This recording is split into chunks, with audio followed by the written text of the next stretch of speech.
Hello, Powered by everybody, Riverside and FM. welcome to F1 Unhinged, the unapologetic F1 podcast. I am your co-host, Josh. And I'm Tyler. And today we join you live for the first time ever. As Tyler sits here and has me in an echo chamber. That is wonderful. I'm sorry. All right, we're good. Leave it to Tyler. We're doing a new thing. We're doing a new thing. The smart kid is always the one who messes up. That's the way that this is. So today, we got a lot to talk about. Mr. McLaren fan over there. Which I'm surprised to see a smile on your face at all, because if I was a McLaren fan, I would just be sitting in a ball of fire. But maybe this is all fine moment. No, it's not all fine. I have a smile on my face because we're doing something cool. We're live right now, on Twitch. But as a McLaren fan, I am not very happy. I have a lot to say. I think the strategy was complete shit. I think the overall handling of their driver lineup is complete shit. And given McLaren does McLaren things sometimes, Max could very well still win this championship. I think that's the worrying thing for McLaren is it's like that meme, champion Max Verstappen isn't real. Champion Max Verstappen standing right behind you. Like, this was over. This was over. Max was 104 points behind Piastri. He has made up that entire gap and now has a gap on Piastri. Yeah. This is ridiculous. There is no excuse. There is nothing for the mismanagement that this has been, because it is mismanagement. They still have the fastest car. It's just terrible strategy. How many times are they going to lose a race where they're the fastest team? Not nearly as many. Well, actually, that's wrong. Far more times than Red Bull would. And that is the insanity of this situation. They by far had the fastest two cars. There is no question. They were much better. And they managed to strategize themselves out of it. Yeah. Because, Max put a decent lap in that got him P2, but Lando didn't. Lando's lap in qualifying wasn't that great. And that let Max have a chance to pass him. Now, granted, Lando was still ahead of him, but Lando should have had pole if his lap was a little less scruffy. Yeah. But regardless, Max gets him into turn one with a great move. Honestly, great move on the outside. Good. Had a really good getaway. Did the things he needed to. Slotted himself in a second. The brain fart to not at least bring one of their drivers in. It's just absolutely dumbfounding. It's Ferrari levels of stupidity.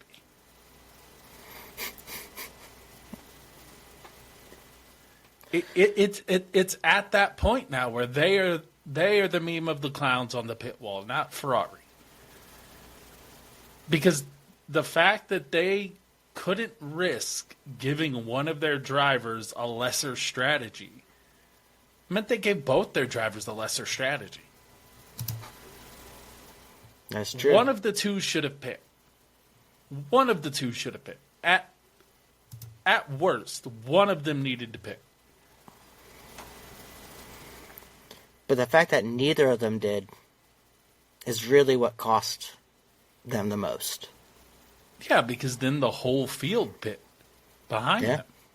Every single car.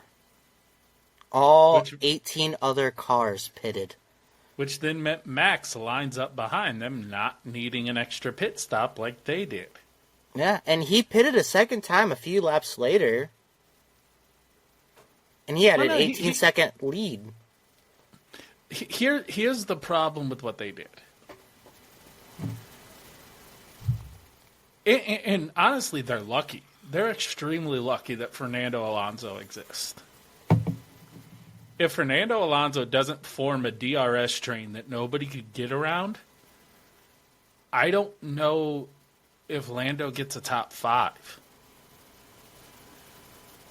It was only because Fernando was able to keep so many faster cars behind that they were able to slot out just in front of him. If you remember, they were just in front of Alonso. Yeah. If he's not holding up the faster cars behind, they both have a lot more to overtake than they did.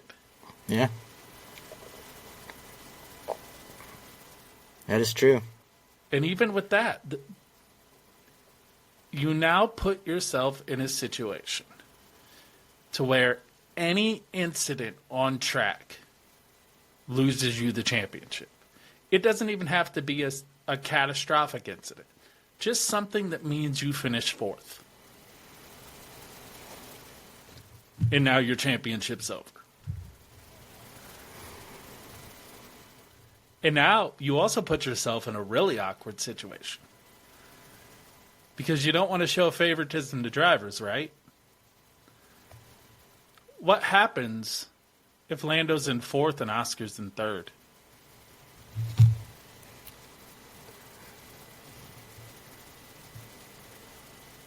You then need Oscar to move out of the way so Lando doesn't lose his driver's championship. Yeah. As a McLaren fan, how are you going to feel about that?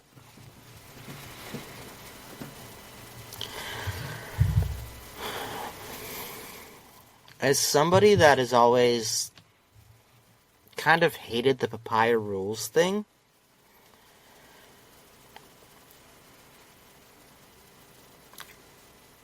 I think I'd be okay with it. Given the fact that Lando's leading the championship and Oscar's behind. Now, if the roles were reversed and Oscar was leading and Lando was behind, I'd be okay with them giving Oscar preferential treatment. But do you think they'd actually do that? Do you think they'd do that if the roles were reversed? Fuck no. No. Papaya rules. Here's the other fucked up thing. What if Oscar loses because of the points he lost giving up the spot in Monza? Because there is a very realistic chance that he could lose the championship by that points gap.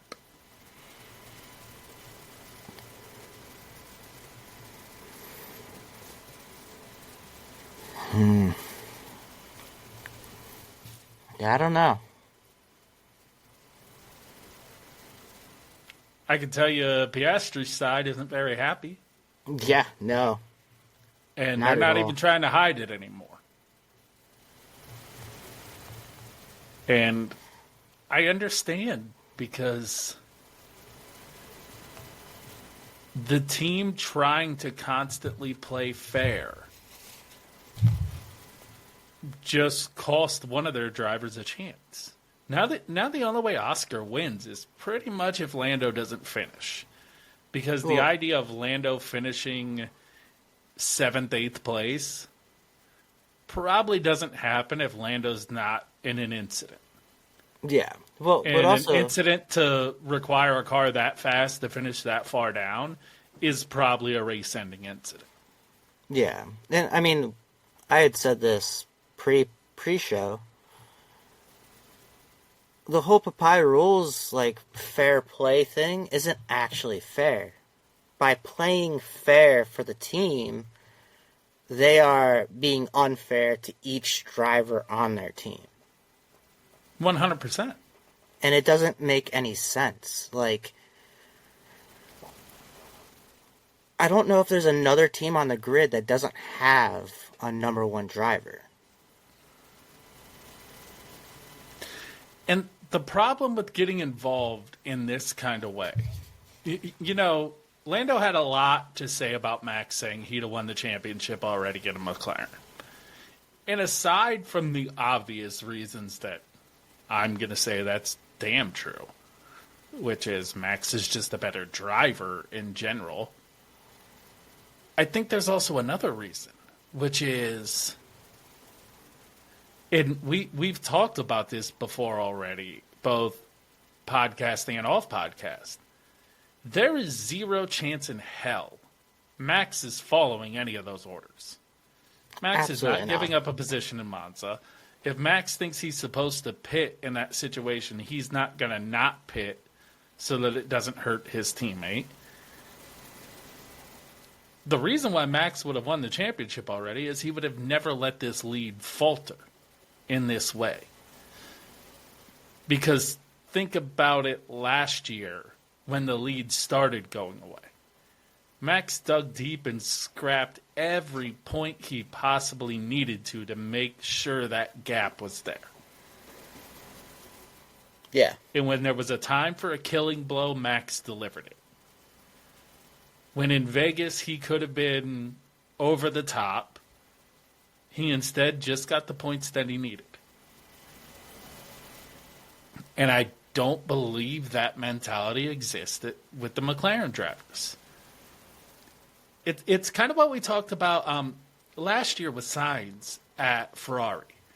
How him and Leclerc kept getting horrible strategies, and eventually Sainz was just like, no, this is what I'm doing. This is the strategy we're doing. And he started getting better results when he was the one making decisions. At some point, one of these McLaren drivers have to do that, but Zach Brown has created such a toxic culture there that if you speak out, you are speaking out against the factory and the whole thing of McLaren. He's basically built a mini Ferrari that is now having the same problems that Ferrari has, where you're not allowed to question management or any decisions made. And that's how you kill a dynasty. And they didn't even get to be a dynasty yet before they killed it. Well, At least Ferrari was a dynasty. I don't even think McLaren drivers have a choice. Because it's Zach Brown ruling the helm of it. It's like, hey, papaya rules. You have to follow this, because we both know. Lando's comment immediately after the race was, I just want to go back to bed. And Oscar obviously wasn't happy. Oscar's manager and family wasn't happy. Lando's family wasn't happy. Neither driver wants to necessarily abide by these stupid fucking rules. Oh, 100%. So it's literally just a fact of McLaren trying not to favor a driver. And in some cases they have. There have been many cases where people have speculated that they favored Lando or Oscar. But these rules don't need to exist. They're going to cost you everything you've literally spent hundreds of millions of dollars to get to. It doesn't make any sense. Yeah, and you can feel the boiling point coming. And look, I have said it for a good month now, when we had the conversation on who we thought would win. I still stick by what I said. I still think Lando's going to win this. I think it's too much to overcome. Max needed a better Brazil.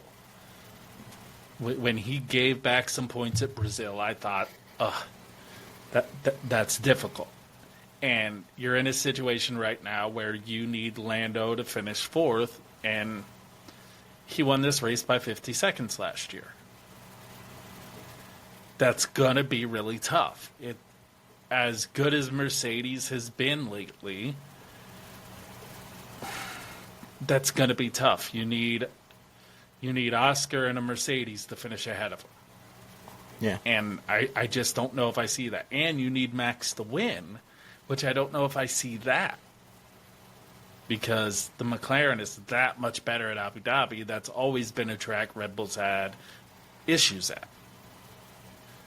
And not with Hennis Smith being on the podium.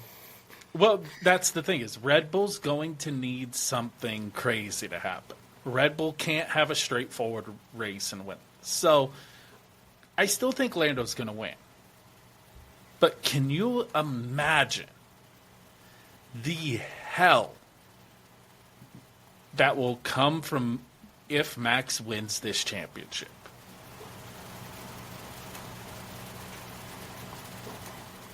This will be the worst season in the history of F1 for McLaren.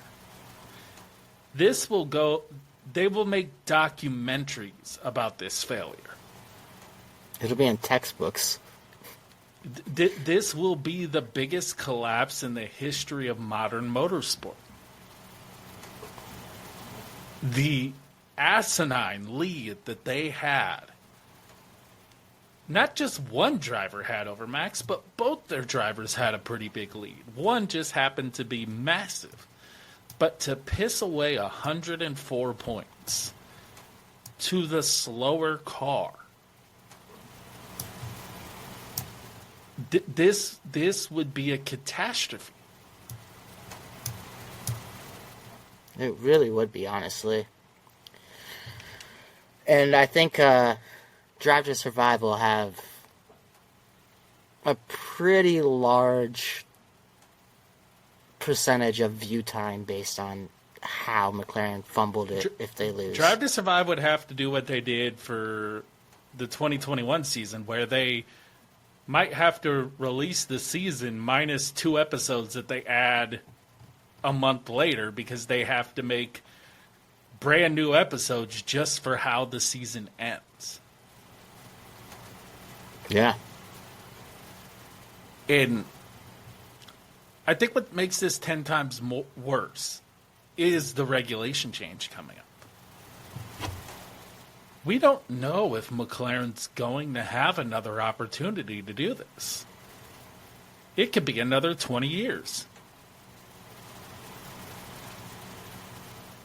No one knows who is going to be a top team in this new rule change. That is and true. to possibly let this slip through your fingers. You won the drivers or the constructors championship over a month ago. You had 6 races left when you clinched that. There is no reason why somebody else should be fighting for the drivers championship in with your drivers. Unless it starts with a duh. And I think the scariest thing about that is how loose, relaxed, and happy Max is. Yeah. It's crazy. He doesn't seem like he's battling for a title. He doesn't. And maybe it's just the exterior media side of him. I don't think you can fake being that happy. That's true. I mean, he just had a kid, like, what, 3 months ago? He looks genuinely content with whatever happens. But I can't remember the last time I saw this kind of happiness in Max's eyes. Maybe when he broke the record for most wins in a row. He was pretty happy that day. And, I mean, he was pretty happy when he won the 4th title. Well, like, he was more emotional than I expected, but he was really happy. I don't remember seeing him this consistently happy, even when the car's not doing well. He's just like, oh, we'll figure it out. Yeah. It's a far cry from last season. Yeah, and I think it makes it worse for McLaren because Zach Brown keeps trying to antagonize and try to get under Max's skin the way he could get under Horner's. And Max is just making fun of it. That's not going to work. And it's backfiring hard. Because now you have... one of my favorite exchanges of the weekend was Zach Brown making the quote about it being like a horror movie where this guy that you think is dead just keeps showing up. And Max at his press conference was like, well, he can call me Chucky. And it was just the most hilarious moment because he's just feeding into it at this point where it's just like he's having fun poking Zach Brown in the corner for their mistakes. And he's having fun taking these little jabs and pot shots and just funny little things. And McLaren are getting so worked up over every one of them. Like, look at how visibly upset Lando was at the comment Max made about he had clinched the title already in the McLaren. And I thought it was funny because, like, Max doesn't know what he's talking about. It's like, well, he has 4 of them. So, how many you got? Well, according to the F1 website, last night or the night before, Lando already has a championship. Yeah, I did look before we came on, and I did see that they had made the correction. But did they fix it? It is hilarious. Well, Kim Illman, who is like one of the sport's biggest content creators, not only content creators, he does a lot of professional photo work for them, had to make a video about it before they realized they fucked it up. Yeah, where it said that Lando has won 1 championship so far. Oh, it'll be just... Outside of just being a Max fan and being happy if Max gets his 5th in a row, I just want to see the devastation from if McLaren fails. Ouch. Because it's deserved.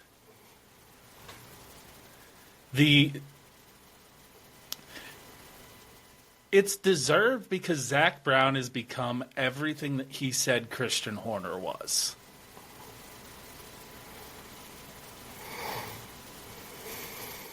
That's fair. And look, it's obvious by now Christian Horner being gone was the catalyst that was needed. But I don't think I'll ever forgive Zach Brown for his role in it. I will always harbor a bit of hatred for him. What about Toto's role in it, though? I'm fine with Toto. You know why? Because Toto has such a deep history with Christian that their rivalry, I understand it. It was more natural. It was a more natural rivalry. Yeah. Toto came up driving GT cars for Red Bull. I can at least understand their long-form history and rivalry that they have. And they never went too far. They never went too personal. And when the FIA tried to make it personal, let's not forget Christian was one of the first people that spoke up for Toto and Susie Wolff. Let's not forget that part. That when Red Bull could have piled on in a way that, let's be frank, McLaren would have done to Red Bull, Christian stepped up and was like, nah, personal attacks are too far. This is too much. This feels like a vendetta. We're not a party to this. So there was at least some, despite how intense that rivalry went, there was still respect. There was no respect in what Zach Brown did, in the things Zach Brown said, and the things Zach Brown tried to start and did start within Red Bull. And forever fuck him for that. I mean, as a McLaren fanboy, I'm not proud to have Zach as our team principal or CEO, but more so team principal. So, I agree with that, 100%. Which I think is how I felt towards the end of the Horner thing. Like, some of his controversies did put a stain on Red Bull that I wanted to go away because it painted Red Bull in a light that I know isn't what exists inside that company.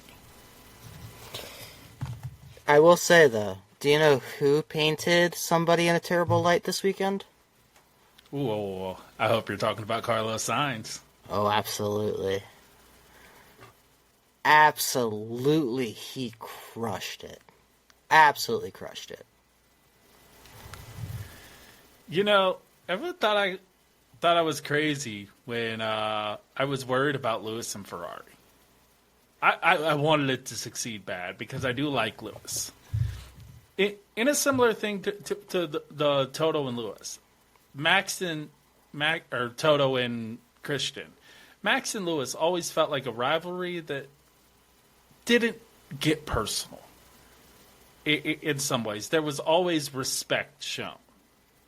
Even in 2021, when Max won his title in a way that had to suck for Mercedes, let's be real, Lewis showed respect. And Max has shown respect towards Lewis since then, when he's been, I think, sometimes unduly criticized by media. Yeah, absolutely. And so I wanted Lewis and Ferrari to work. I really did. But it's not. It's not working. And I mean, is Lewis and Charles working, or is Charles and Ferrari working more so? better than Lewis and Ferrari. Lewis That's is fair. over here doing his best Yuki Tsunoda right now. And in which case, Yuki actually had a much better week than Lewis. He outqualified Max in the sprint. He got points in both the sprint and the race. Lewis didn't score anything. A pointless weekend for Lewis Hamilton. And a Q1 exit. It's getting worse. And you can tell by his team radio. It's not working. It's not jiving in the team.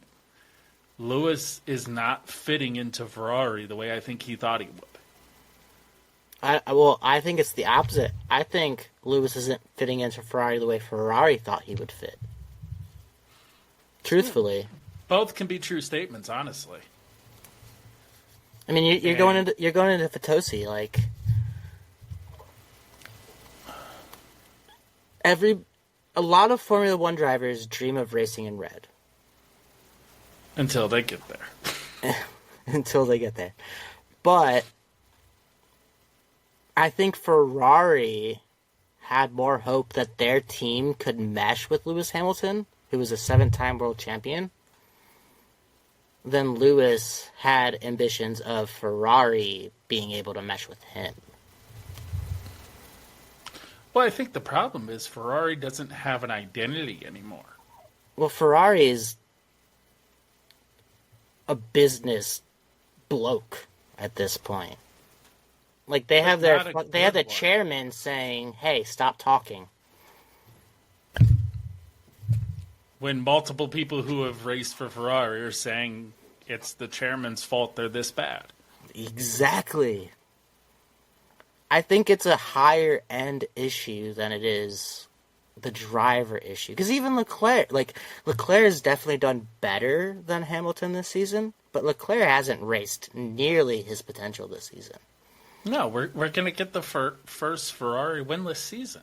Yeah. In quite a while. Yeah. And, that can't just be the drivers. That can't just be the car. It can't just be the engineers. No, because we know that these are two quality drivers. Yeah. Honestly, the best of the best. And I think the way they made Sainz look versus how Sainz looks now is proof that it wasn't the drivers. because Sainz was good enough to be there. Yeah. He's taken Williams to 2 podiums. 2. And Williams. And he got P3 on a track that isn't even a F1 track. It's a MotoGP track. That's why there was that 2-stop rule. One that has notoriously been a problem for Williams. High speed corners like that are wind affected are not usually Williams' strong point. And he took it to P3. Granted, some of that P3 was on a really bad strategy by McLaren, but he was still there, ahead of Mercedes, ahead of Ferrari. Yeah. And he's had a better season at Williams than he was going to have at Ferrari this year. And he gets to literally be the none of my business meme in real life. True. And it's making Ferrari look bad because the one excuse we had for why it was going so bad for Hamilton was the excuse we kind of had for most of the grid, which is these cars are really difficult and each car is extremely different. So it takes a long time to get used to them, which is why every driver who was coming to a new seat struggled when they got there. But those drivers are now the ones that we thought would outperform teammates are. Yeah. Outside of Ocon, who has struggled with Behrman, but Behrman is just good. And that's just what it is. Ollie Behrman is that good. So that's not necessarily a bad thing for Ocon. But again, it's a new car for Ocon too. It's new for both of them. But now you have these guys adjusting to new cars who are doing better. Lawson is doing really good now. Lawson got points again when Hadger didn't. Lawson is looking really solid.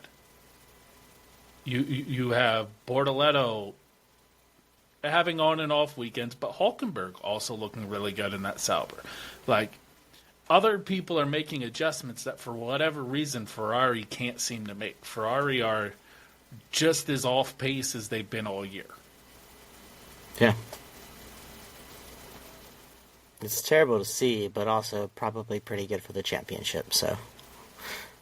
Well, it would be better for the championship if they were involved. Honestly, it would make it even crazier. It would, yeah. 100%, but as a McLaren fan, it makes it better for the championship. Well, I mean, think about it this way. Last year, they were fighting with McLaren for the championship. Now this year, they can't even finish up high enough on the grid to impact the championship. Notice we didn't talk about Lando finishing behind a Ferrari as a way for Max to win. Yeah. No, it's only a Mercedes and honestly a Williams. And the only time a Ferrari has got a podium is when Lando or Oscar was P1. And they can't seem to get one without somebody else failing. They can't get one on pace. Yeah. And it's a disaster. It is an absolute disaster for Ferrari. And the fact that they keep blaming everything but their horrible mismanagement of the team tells you that it's not going to get any better. Their one hope is building a good engine, but have they learned enough lessons of their failures to actually do that?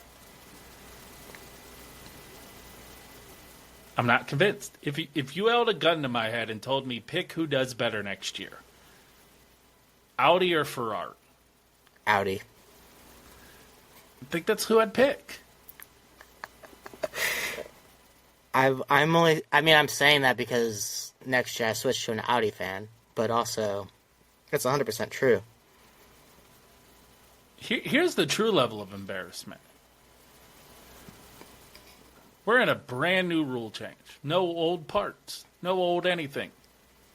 Everything you share has to be the same. What does Ferrari do if Cadillac comes in and they're better? Using the Ferrari engine.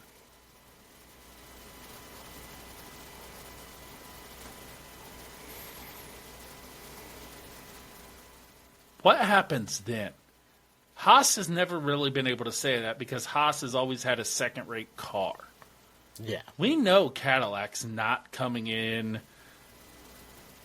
with their Salvation Army parts. No. They're coming in trying to do something big. I mean, you can see it. They post videos on their YouTube channel. They did a documentary style video of a night where they did like testing, but it was virtual. Yeah, and it was the race prep and all that. Yeah. We talked about it last week. You talked about it last week a little bit, and I watched it, and it's incredible, absolutely incredible. And just that alone is more infrastructure than Haas has ever had. Yeah. So they're not coming in on a budget the way that Haas is. And that is kind of saved Ferrari from embarrassment. But can you imagine if Cadillac comes in using the Ferrari engine and is better than Ferrari? It's bad enough Ford's coming in with Red Bull. And Ford and Ferrari have a long, long history of absolutely hating each other's guts. Yes. It's going to be tough enough if Ford and Red Bull build a really good engine that Ferrari's not ahead of. But can you imagine if Cadillac joins using a Ferrari engine and they finish higher in the championship than Ferrari itself? And it tells you how bad things are going at Ferrari that neither of us are saying that's impossible. I think before we get off this topic, we need to give Carlos a little bit more butter on that bread. Oh, yeah. Because, like, we spent the whole time talking about Ferrari and this and that. Carlos dragging that Williams to third, that was A+.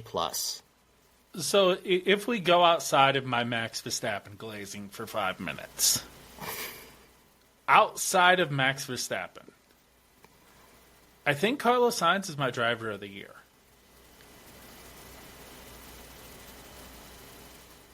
I'd agree with that. To be where he is, given the start to the year that he had, where it seemed like anything bad can and will happen directly to Carlos Sainz, whether it was his own mistakes or car failures, it seemed like everything bad was happening to Carlos. Yeah. And to now be as high as he is in the standings, and to have now multiple races where he is on the podium, and the races he's not, he's still competitive. He has at least got to be in the running for being considered driver of the year. Absolutely.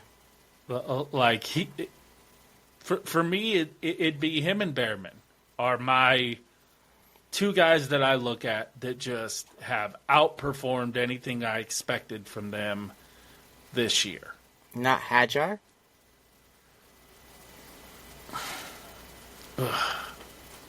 That's a good shout. That is a good shout. It could be a three-way thing. They should all three be in consideration. Yeah. I can't quite put Gabby there because Gabby has had some really scruffy ones as well, where I just feel like he, especially the last couple races, has really been like, had the really bad wreck in Brazil, finished behind Hulkenberg this week, never really looked like that guy. He's just very inconsistent in a way that I don't think Behrman has been. So I think that's a fair three. Sainz, Behrman, and Hadjar. I think that's a good three to be like, these guys have been really impressive. Absolutely, yeah. I would agree with that. 100%. You know who has not been impressive, though? You gotta let me say it. Yuki Tsunoda.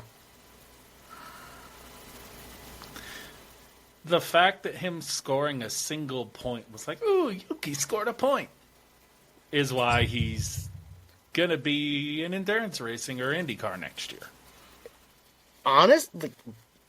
Next year? Really? Well, he sure as hell ain't going to be in F1. I don't think he'll land a seat in the series next year.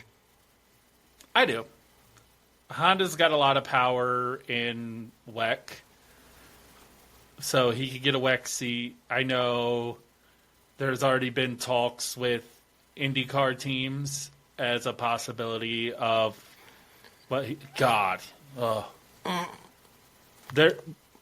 there is nothing on earth that could scare me more than the idea of Yuki Tsunoda at the Indy 500.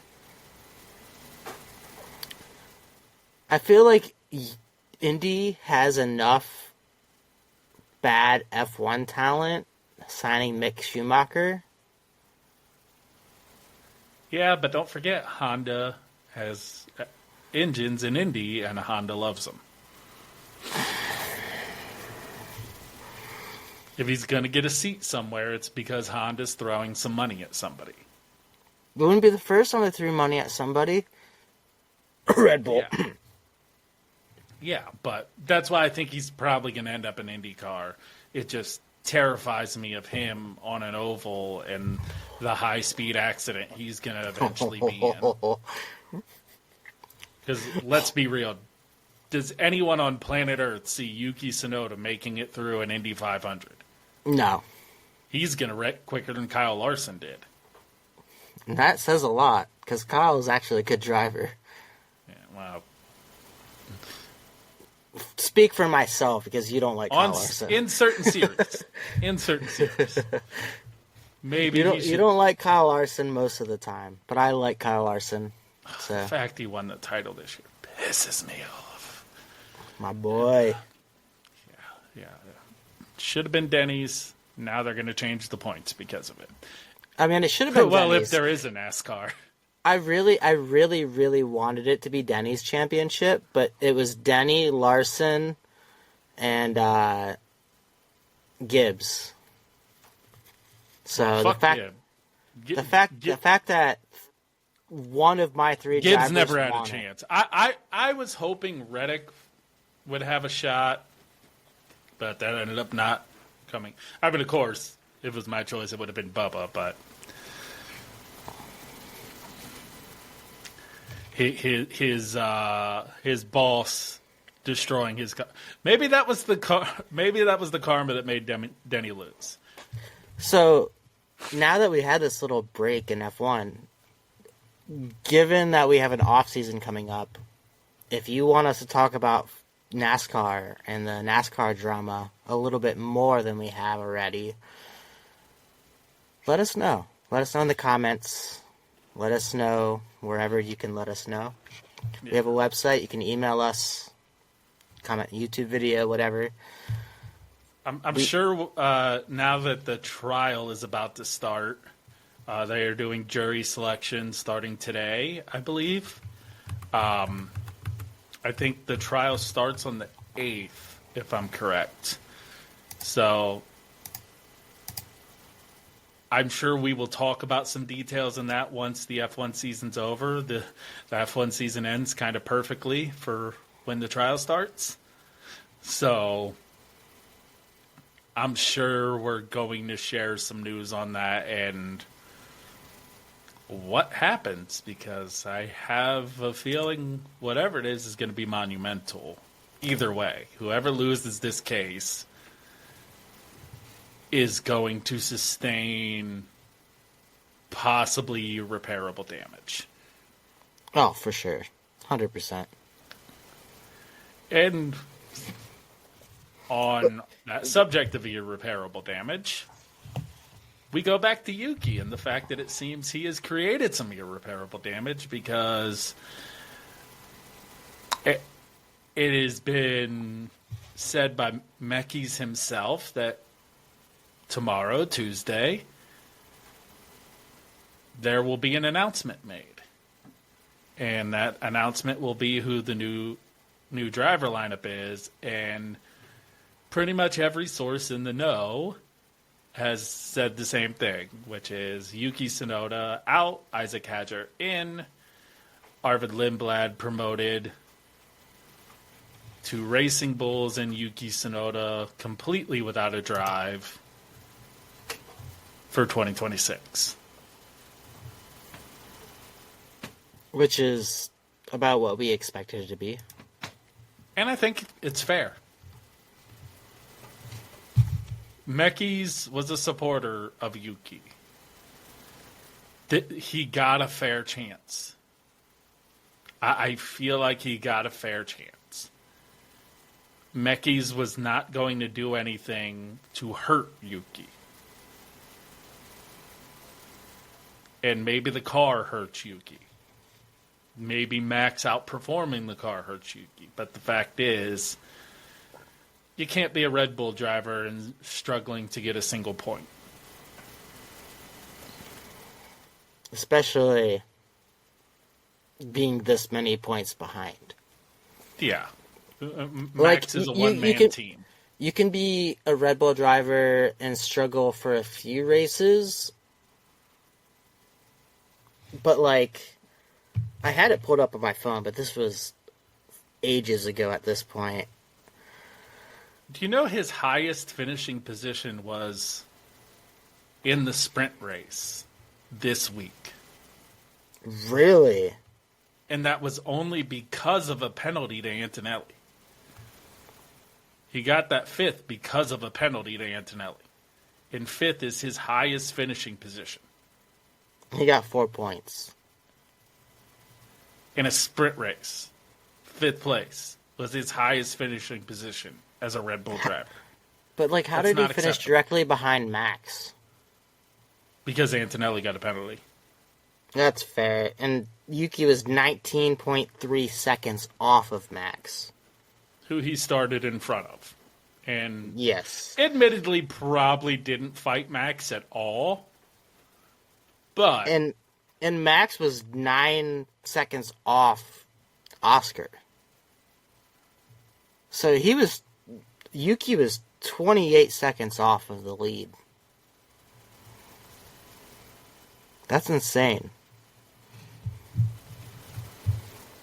It's not good enough. No, it's really not. You can't constantly be a half lap or more behind your teammate in the same car. I don't care how good Max is. At some point, you just run out of excuses. Who cares that he can drive the car in those conditions? I mean, Yuki's at least in 15th place now. The last time we talked about him, he was in I think it was 17th. 18th or some 17th, yeah, 18th. 17th, 18th, yeah. Is so he at least is he ahead of Lawson yet? No. So behind him is Ocon, your favorite person on the planet, Lance Stroll. Who has had the most unlucky 2 weeks ever. Jesus, Pierre Gasly, Gabriel Bortoleto,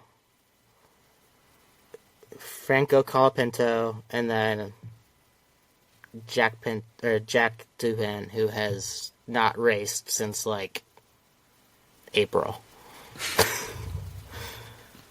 It's just not good enough. I don't care how bad that car is. Lawson is in 14th. Lawson is 5 points ahead of him. Well, I don't see Yuki getting 5 points this week, so he'll stay there.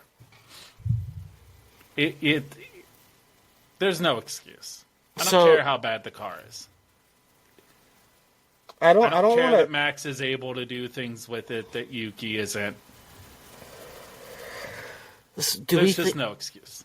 We obviously know Hadjar is moving up to Yuki's seat at Red Bull.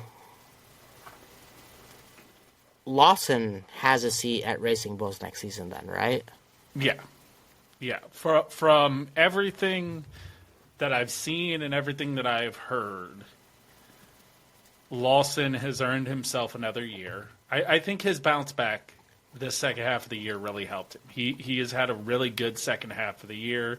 He has had a few races like this week where he actually finished ahead of Hadger. And I think that has helped him.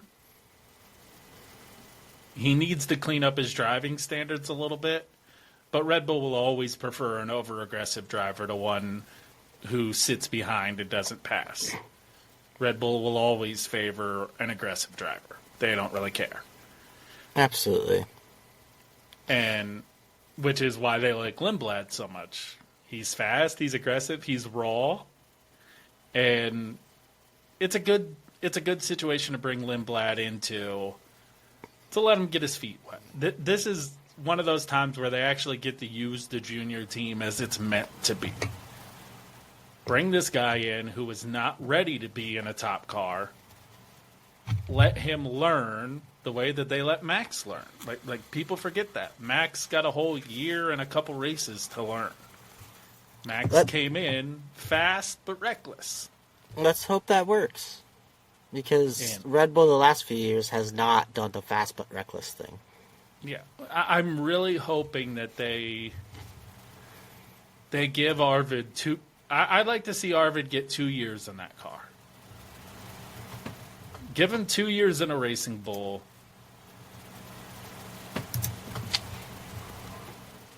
By then, you'll know what you have. Maybe he does 3 if Max decides... I'm not talking about Racing Bulls, though. I'm talking about Red Bull proper. Yeah, but give him 2 years before you even try to put him in a Red Bull. Give Arvid 2 years in a Racing Bull before you try to do anything. So are they keeping Hadjar in the seat for 2 years then? Because that's what I'm talking about, is like, they can't discard Hadjar like they discarded Lawson, like they discarded Well, yeah, you're going to have to let Hadjar sit in that seat too. But I think if you get rid of, say, Red Bull at the end of the year decide they don't want Hadjar, I think they're better off either going for a driver that's already on the grid or going back to Lawson. Arvid should be the last person considered for that seat. The fact that we consider him a human bowling ball is... Well, it's just... It's a lot. Being in that seat's a lot. And it was a lot before it was the being next to Max seat. Which is why they gave Max time for it. But they didn't give anybody else time for it. Max had an entire year before he had to step into that seat. We've got 7 minutes left.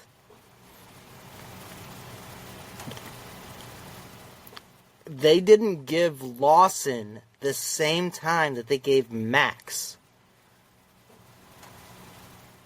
How do you expect them to give somebody else the same time that they gave Max?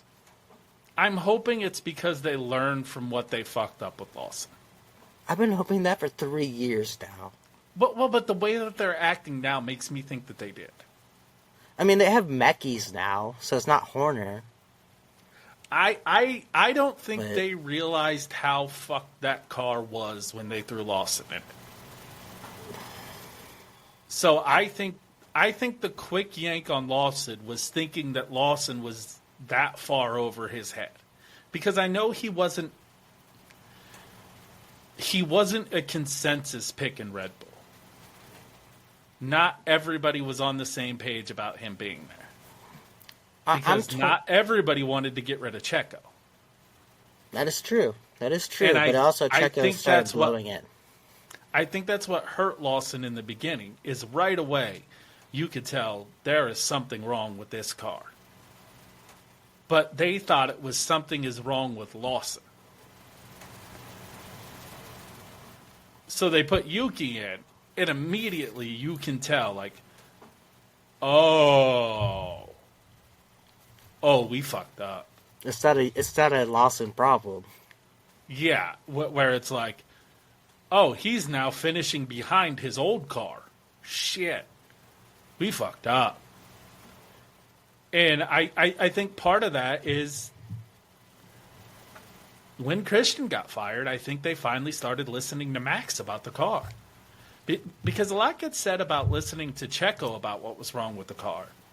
But Max was saying the same things were wrong with the car. Just nobody fucking listened.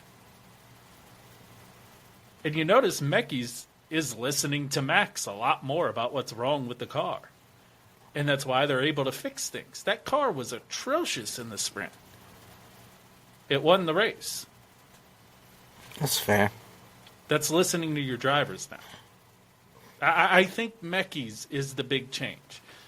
You got an engineer at the head of the team. The engineer is going to listen to the driver more. And by certain points in the season, Adrian knew he wasn't involved anymore, and he was the engineer who listened to the drivers. That's and fair. I think that's where a lot of the disagreement came from with that whole situation. And I hope now, with the patience that Red Bull seems to be exuding under new leadership, that lesson has been learned. That all the things have to combine. No driver on this grid is horrible. Everyone has talent. That's how they got here. Even the ones we don't like, they have talent. Lance Stroll won championships. It's true. Every driver on this grid is good and have won things in their life, in their career. Nobody's sitting up here as a slow dude who doesn't deserve to be here. There's no more Nikita Mazepins on the grid. So if a driver is struggling that much, it's not just the driver. And I think Red Bull are finally on that thought point. Yeah. All right. Well, before we close, I think it's important to announce that we stream live now our podcast on Twitch. So you can watch it live as it happens, or it'll be available on your favorite podcasting platform on Wednesdays. So yeah. And we started doing this specifically because we wanted to figure out a way to be able to do Abu Dhabi this year live.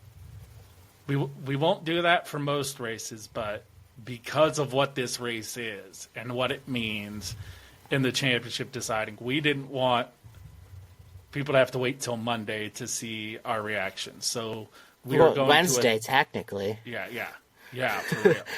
So we're going to attempt, and I will say attempt as much as I can, to do a live stream of the race for Abu Dhabi on Sunday morning for us.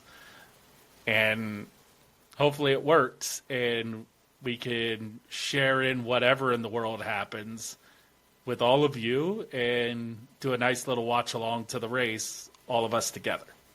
Absolutely. But also, on top of that, every Monday night now, we should be live on Twitch. Yeah, that is the plan going forward. In the process of discovering how the hell to do this, we discovered that we could just do this every week. So every Monday we'll be live on Twitch. As Tyler said, episodes will go up on all the streaming platforms and YouTube on Wednesday. So that schedule will stay as normal, but now if you want to see us idiots live,